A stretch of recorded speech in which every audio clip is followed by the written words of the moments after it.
Oy, hello, magandang gabi mga ka-RDK, mga kanobenta. Nandito tayo ngayon at magkakaroon ng another review. Say yehey, bebe, yehey! Yay! Oh, wow, what an effect. Grabe. So, itong i-ano natin, ito, Gunbuster. sold na tong Gun Blaster XTO Light Blue Special. Nagkataon, open na to, kaya pwede natin tong gawan ng review. Okay? Itong XTO Gun Blaster Premium, yan, nagkataon ang hinahanap natin. Ang pinapahunt sa atin ni Master ay vintage din. Pero ang nahunt natin ay premium. So, parehas to, mga bossing na ang makina nasa harapan.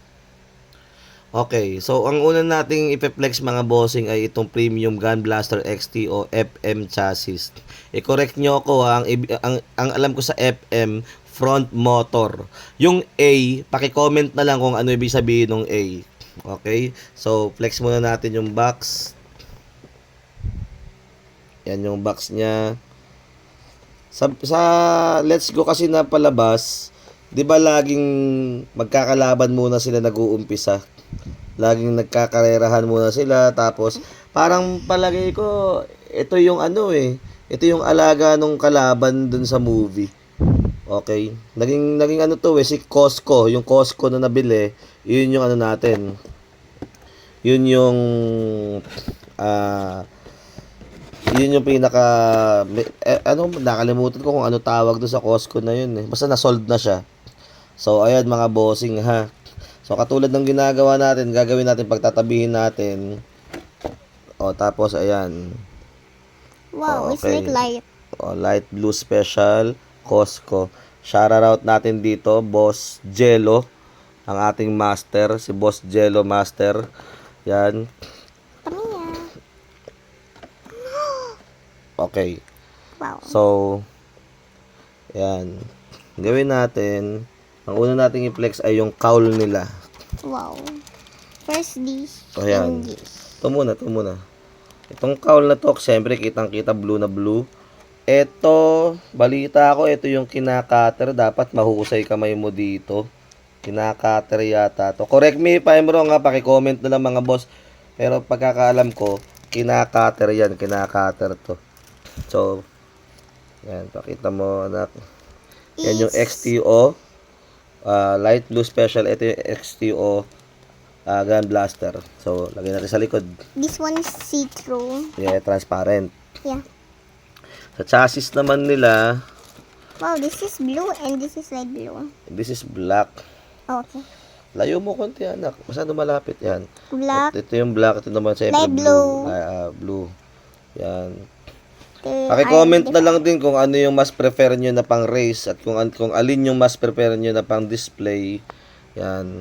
Kasi kaganda nito, di ko lang sure mga boss ha, pero feeling ko parehas tong may makina. Ayan. Okay. Parehas silang may makina. Okay, Wow. yan. Kasi ang mga vintage pag binili nyo mga bossing, wala silang makina. So meron sila ayan. Other one ko siya. So parehas din, ayan, parehas sila halos ng style, ayan. Nagkaiba lang sa kulay. Yeah, this is sky blue and this is dark blue. This is quite a blue.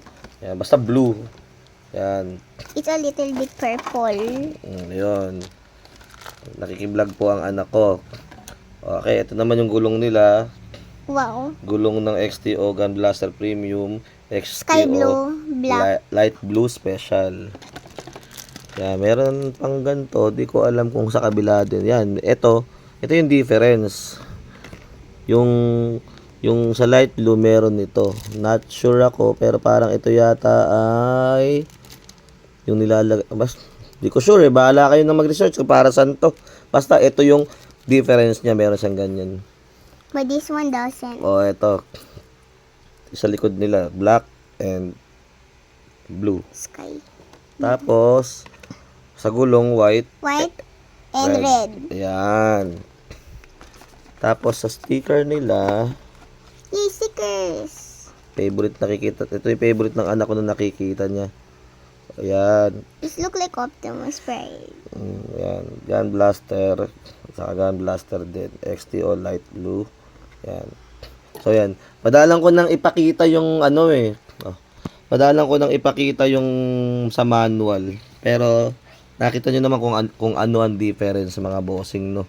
Kaya, para sa akin, kung budget meal ang pera nyo, premium kayo mga bossing. Kasi siyempre kapag ganyan na mga naka light blue special, iba-iba price niyan. Nagiging iba price niyan lalo na pag iba na nagmay-ari.